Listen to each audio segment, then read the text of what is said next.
Rocksteady, providing us with a tutorial of what not to do. Rocksteady had garnered an excellent reputation amongst gamers because of that amazing Arkham series of video games. Each game in the series I myself have beaten multiple times. Those games were narrative driven and introduced or popularized mechanics in superhero video games that are still copied today, like Spider-Man. So what happened with Suicide Squad? The first sign that something was terribly wrong was the fact that it was a live service looter shooter. Even those words they just hurt my soul. Everyone likes to optimize shaders and then sign in for 10 minutes before you can even play the game. I mean, am I right, guys? It's almost like Rocksteady saw the commercial failure that was the Guardians of the Galaxy game and decided, yeah, let's do that. Another bad sign is that even the shills like IGN did not get an early review code. IGN would suck your dick for an early review code and then give the game a 7 out of 10 if it launched, and even they didn't get a review code. That's a bad sign. The early access for the game also didn't work. I didn't get the chance to test it myself because even I'm not dumb enough to pay $100 just to play this game a couple days early, but apparently it would transport people to the end game with all upgraded gear. I mean, how do you fuck up that bad? How does a glitch like that even happen? Because of the glitch in the game being live service, Rocksteady, to fix the glitch, they had to shut the servers down for a large portion of the early access. So people who paid for early access couldn't even play for a good chunk of that time. The store still worked though, almost as if the game is some sort of cash grab or something like that.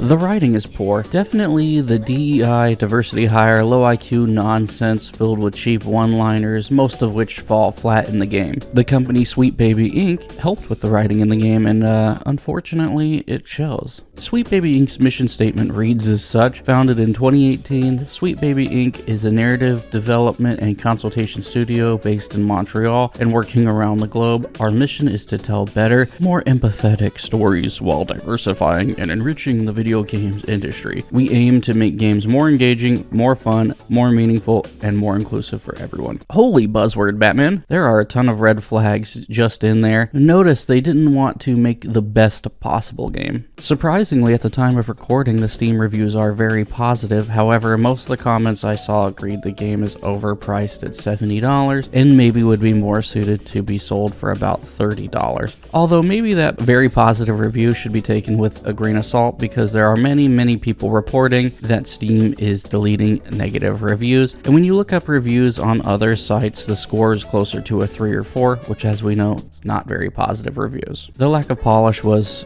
readily apparent. The game ran like shit, dropped frames constantly, especially as combat got more hectic. Even the game kind of wanted to kill itself out of boredom. I even had a truck that just glitched into the ground, causing me to have to leave the session and rejoin so I could restart the mission over because I needed that truck to drive so I could escort it, and it was stuck in the ground.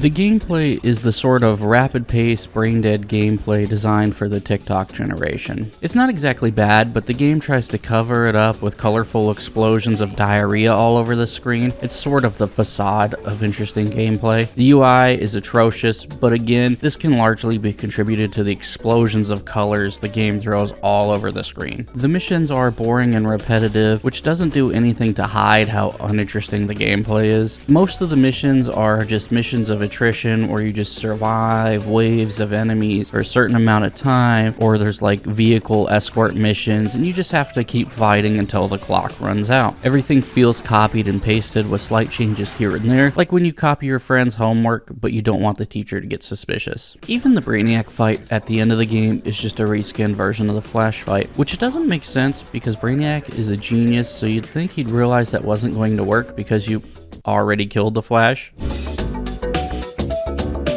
How does the game's environments look inferior to a game that came out a decade ago? Arkham Knight looked amazing and was kind of ahead of its time, but how do you take a step backwards. The graphics and environments are far from unacceptable and they look perfectly fine, but what happened? Everything in the environment just looks flat and lacking texture. The world is also generally empty and lifeless. The character models do look very solid, however. It's one of the few bright spots that the game has. The face scans are superb. Harley Quinn was beaten with the ugly stick to satisfy the woke mob. Somehow Rocksteady just forgot that Margot Robbie's Harley Quinn in the first Suicide Squad movie was maybe the most popular Halloween costume ever.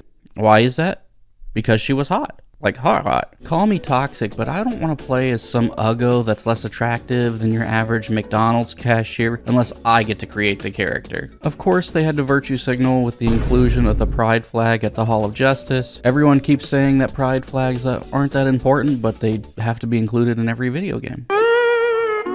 Deadshot's been race swapped for no reason, with a fairly shoddy explanation. The Joker is back in quite possibly the biggest downgrade in all of video game history. He went from a homicidal maniac to like a gay theater kid. Fortunately, during the main story, you don't play as him though. Everyone congratulates Captain Boomerang on the size of his dick. At least in fiction, white guys have big dicks. Now everyone said it, but Batman's death was total disrespect to the character, especially considering it was Kevin Conroy's last performance as the Bat before his death. The game's called Kill the Justice League. No one is surprised or angered that you have to kill the heroes. There's just exactly zero reverence for the characters because the writers were incapable of creating an interesting or deep story. You'd think they'd at least give Batman the respect he deserves because Batman and the Arkham games made Rocksteady what they are today. If nothing else, you'd think that they'd recognize that they'd be nothing without Batman and pour their hearts and souls into giving him the respect he deserves, but they don't. Only Wonder Woman has like a proper hero's death. She's the only one out of all of the heroes treated with any respect. If I had to guess, I'd say it's probably because she's the only woman in the group. It also feels like Rocksteady was probably going to cram it full of loot boxes because of all the crafting materials, loot rarities, and drops you get when you complete a mission. I would bet money that that was the original intention, but for some reason they thought better of it. During my time playing through the game, it was really hard for me to even come up with any positives about the game. The game is just sort of vapid, repetitive, and just not very good. It's